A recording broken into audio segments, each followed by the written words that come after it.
नमस्ते दोस्तों, स्वागत है आपका अपने YouTube चैनल में। और आज मैं बात करने वाला हूँ जीवन के 3 महत्वपूर्ण सूत्रों के बारे में। ये जीवन के 3 महत्वपूर्ण सूत्र ऐसे हैं जिसे जानने के बाद आपका जीवन के प्रति जो दृष्टिकोण है वो बहुत हद तक बदल जाएगा। जीवन जीने का तरीका आपका बहुत हद तक बदल जाएगा। तो प्लीज़ इस वीडियो को बहुत ही ध्यान से देखिएगा और समझिएगा। तो चलिए सीधे चलते हैं, पहले सूत्र के बारे में जानते हैं। पहला सूत्र जो है वो है जैन धर्म का सूत्र। दोस्तों, हम सभी जैन धर्म के नाम से पूरी तरह वाकिफ होंगे, लेकिन ऐसे बहुत कम लोग होंगे जो इस बात से वाकिफ होंगे कि जैन धर्म का सिद्धांत क्या था, जैन धर्म में कही क्या बातें गई है। जैन धर्म का मुख्य सिद्धांत है अनेकांतवाद सिद्धांत। इसका अर्थ सीधा यही होता है दोस्तों, अनेकांतवाद का, कि सच जो है हर व्यक्ति अपने अपने तरीके से समझता है और कोई भी व्यक्ति पूरा सच नहीं समझता है। यानी हर व्यक्ति का अपना ओपिनियन जो है वो किसी एक पर्टिकुलर चीज़ के लिए अलग अलग हो सकता है। एक छोटी सी कहानी है इस कहानी के माध्यम से आप बहुत अच्छी तरह से समझ जाओगे कि मैं क्या कहना चाह रहा हूँ। एक सड़क पर एक हाथी बैठा हुआ था और 7 अंधे लोग आते हैं, उस हाथी को टच करते हैं और सातों अंधों के दिमाग में उस हाथी के प्रति अलग अलग कहानियाँ बनती है। कोई व्यक्ति कहता है कि ये एक अजीब सा चीज़ है, कोई व्यक्ति कहता है कि ये कुत्ता है, कोई व्यक्ति इसको जहाज बोलता है। हर व्यक्ति एक ही चीज़ है, लेकिन उसे देखने और समझने का नज़रिया अलग है। ऐसा ही तो हमारे साथ होता है जीवन में कि एक चीज़, कोई पर्टिकुलर घटना घटती है और हम सभी अपने लोग, समाज के जितने भी लोग हैं, अपने अपने तरह से उसको समझते हैं। और हर व्यक्ति का सच अपना सच होता है, हर व्यक्ति अपने नज़रिए से उसे देखता है और समझता है।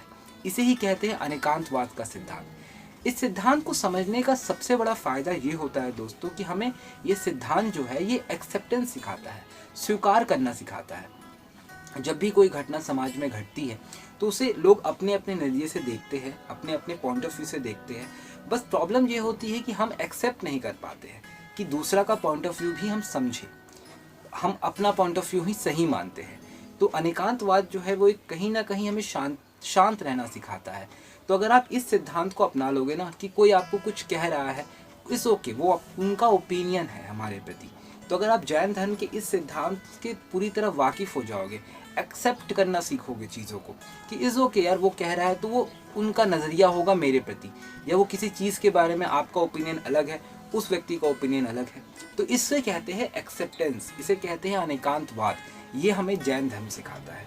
ठीक है दोस्तों, अब हम चलते हैं दूसरे फॉर्मूले की तरफ। दूसरा सूत्र क्या है जीवन का? दूसरा सूत्र जो है दोस्तों वो है बौद्ध धर्म का सूत्र। बौद्ध धर्म के नाम से आप सभी वाकिफ़ होंगे, लेकिन ऐसे बहुत कम लोग होंगे जो उनके सिद्धांत को समझते होंगे।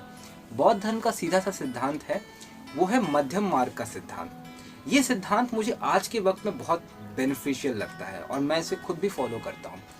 दोस्तों, मध्यम मार्ग का सिद्धांत कहने का मेरा मत ये है कि एक बैलेंस व्यू में चलना है।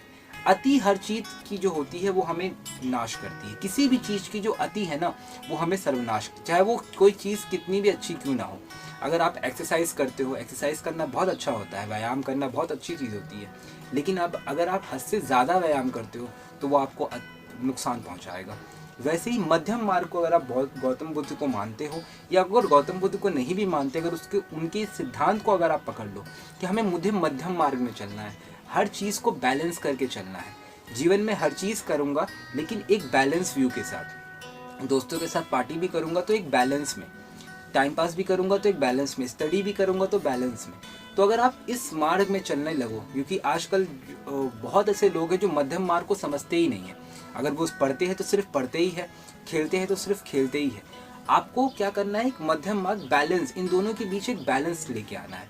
ये सुनने में तो दोस्तों ये बहुत ही छोटी बात लग रही होगी, बहुत सामान्य सी बात है, लेकिन अगर आप इस बात की गहराई देख पाओगे, इस बात को समझ पाओगे और अपनी लाइफ में अप्लाई कर पाओगे, तो ये जो फॉर्मूलाज है, ये 3 फॉर्मूला जो बताने वाला हूँ, ये दूसरा फॉर्मूला जो है मध्यम मार्ग का फॉर्मूला, ये आपकी लाइफ में बहुत बड़ा लॉन्ग टर्म में चेंज लेके आएगा।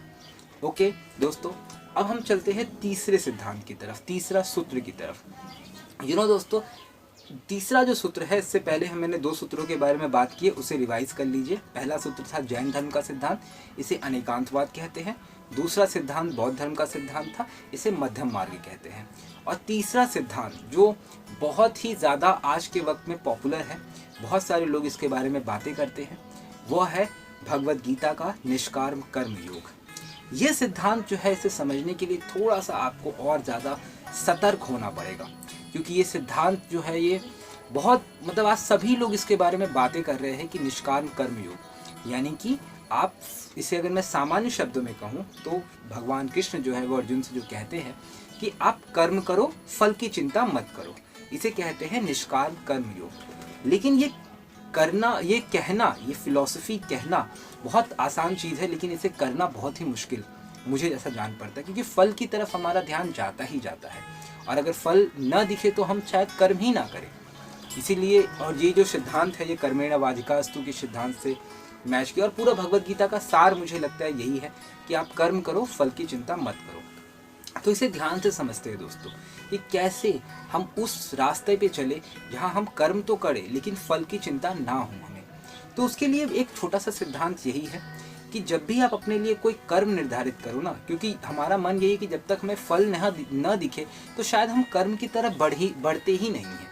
ये एक बहुत बड़ी सच्चाई है। तो हमें कर्म करना है, लेकिन कर्म में उद्देश्य को ढूंढना है, फल को नहीं।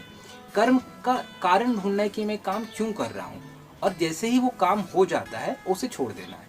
तो हमें फल को नहीं पकड़ना है, हमें उद्देश्य को पकड़ना है। अब बहुत सारे लोग के मन में ये प्रश्न भी उठ सकता है कि यार ये निष्काम कर्मयोग के सिद्धांत पे चलने पे फ़ायदा क्या होगा।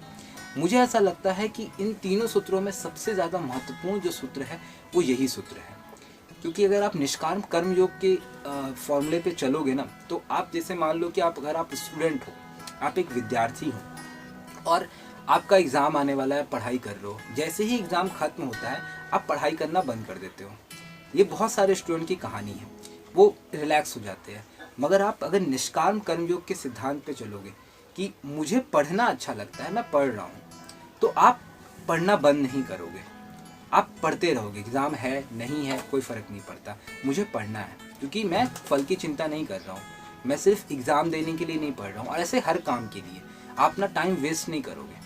तो ये जो तीनों फॉर्मूलाज है ना, तो ये निष्काम कर्मयोग को ऐसे अप्लाई करो। फल को छोड़ो, उद्देश्य को निर्धारित करो कि मैं पढ़ क्यों रहा हूँ, क्योंकि मुझे पढ़कर कुछ बनना है, मुझे सेल्फ ग्रोथ चाहिए, मुझे कोई चीज़ चाहिए, लेकिन उस चीज़ को हमें पकड़ना नहीं है। तो उद्देश्य निर्धारित करो। उद्देश्य बहुत ज़रूरी है जीवन में।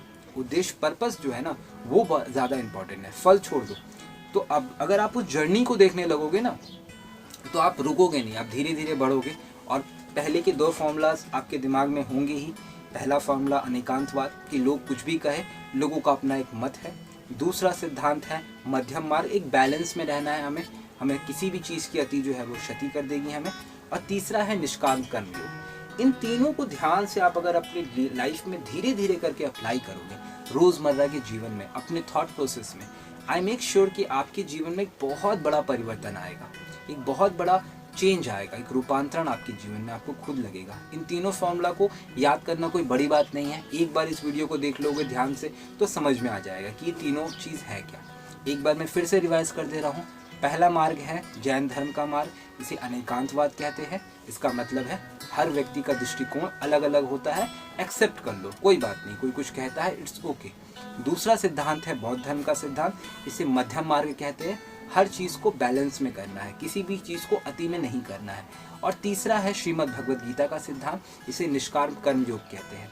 कर्म करना है लेकिन फल को छोड़ के करना है, हमें उद्देश्य निर्धारित करना है कि मैं काम क्यों कर रहा हूँ, काम हो रहा है, काम करते जाओ करते जाओ करते जाओ, फल की चिंता बिल्कुल मत करो।